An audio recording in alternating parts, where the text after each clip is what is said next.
Well, honestly, what made me turn on this video right now and just start posting something, not even posting something. I have a bunch of ideas, man. I'm a creative. Like even now, you can see a collection of the ideas I've had as a creative and what I will continue to have as a creative, adding on to my creative tool belt, I love to call it.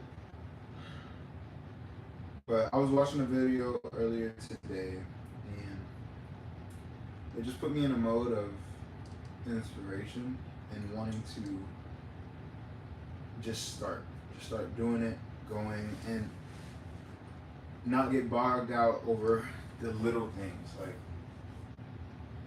editing or you know making sure the script is cookie cutter to a T, and every word is pronounced with the right inflection, right?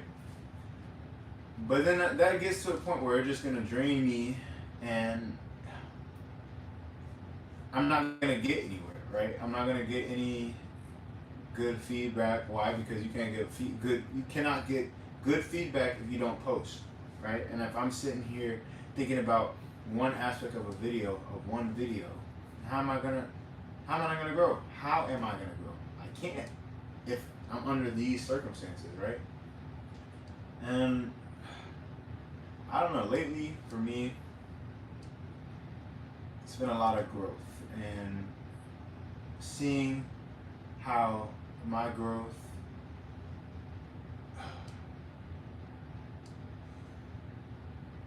has developed, you could say. Like that's one way to put it. Just seeing how I've developed as a creative,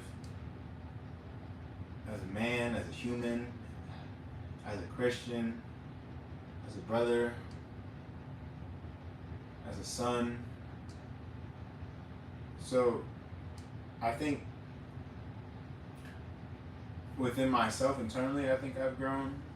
There's definitely some aspects that I focus more on than others, and I think being more intentional about where that focus lies is key. You know, because if you keep doing something and well, it makes me think of my mom, right? My mom would always say, "You can't keep doing it."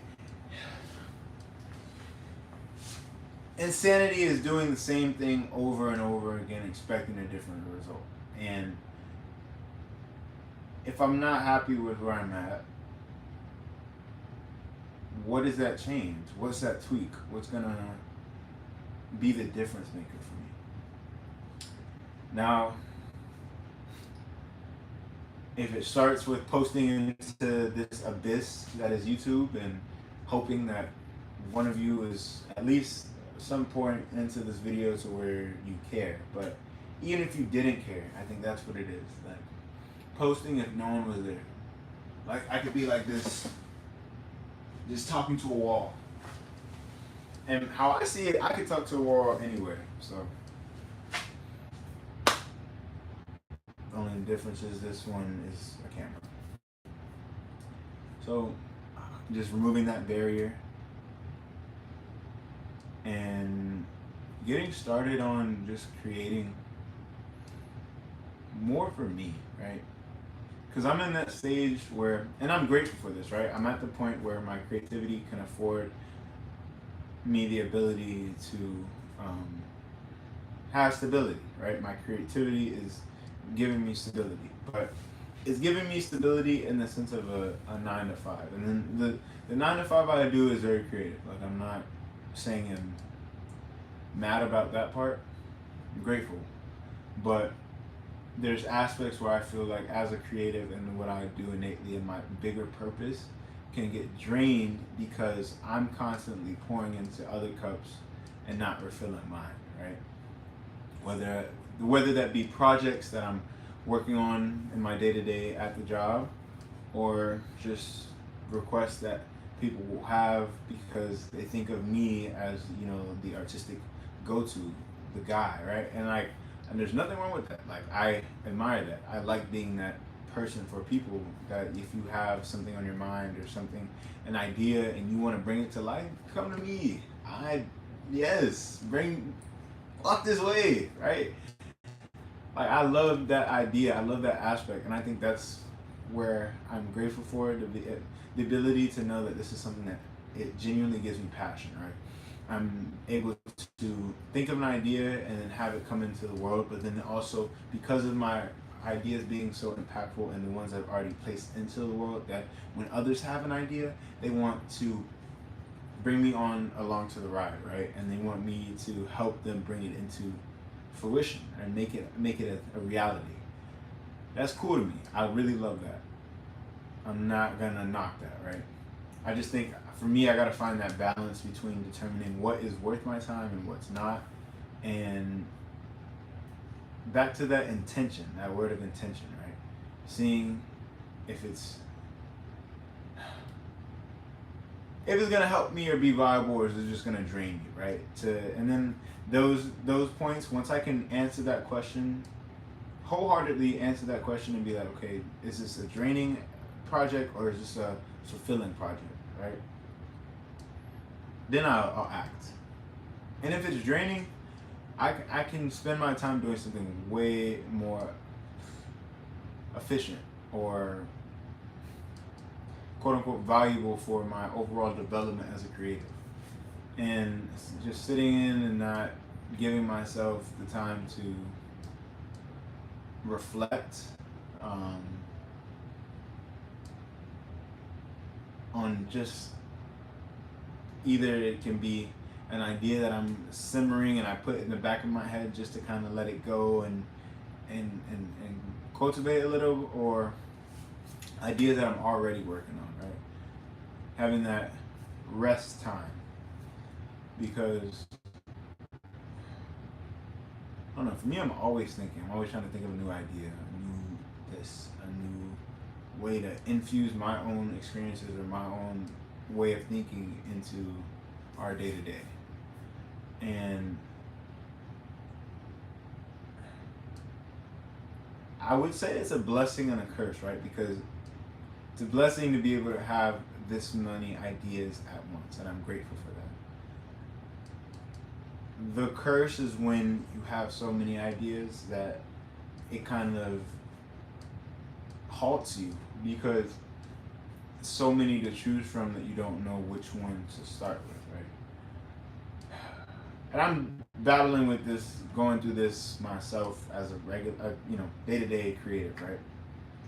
But what I've managed to do to alleviate that is just kind of start with a few list of things that what could possibly get done today. What would be something that interests me today, and then pivoting from that and saying, okay, what's the easiest to start now? What's the easiest to get me going? Because once I get in that flow, and I notice once I start, it's very hard for me to, stop that flow. I'm always once I'm in the creative flow, oh yeah, we on it, popping. Like I'm ready to make something, paint it, sand it, and then get it to the next level that it can be. But with that, I need that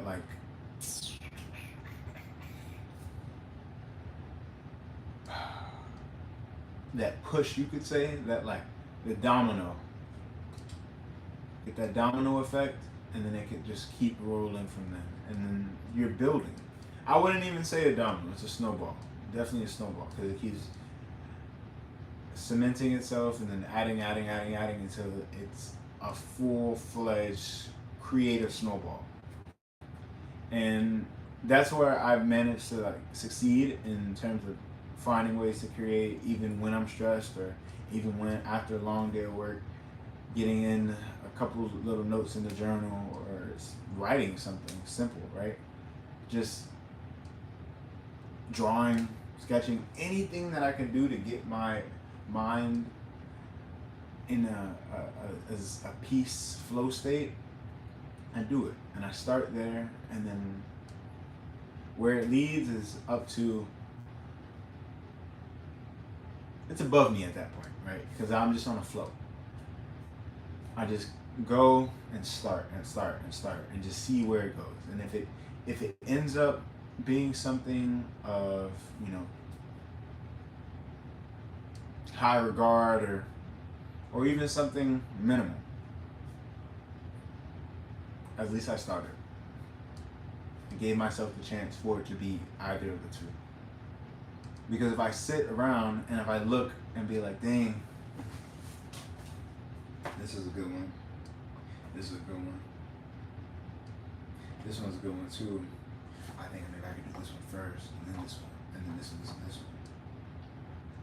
In that 30 seconds, I sat and just ideating, okay, which one to choose. I could have just picked the first one or pick one and keep rolling and keep going and not let it just sit here. Like it can't just sit here, right? That's not the goal. That's not beneficial to me. It's not gonna help me.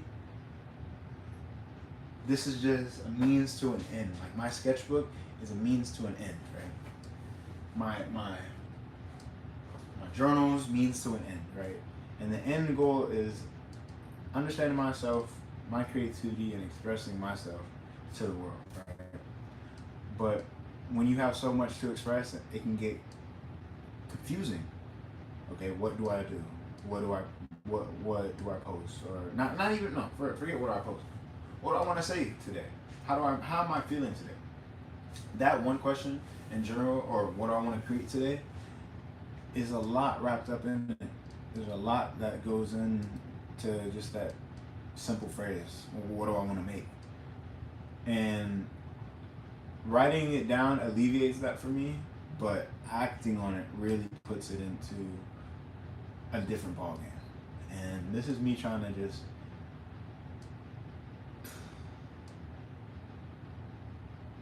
stay on the field, score, MVP, and I gotta start. So yeah, put myself in the game. Let's do it.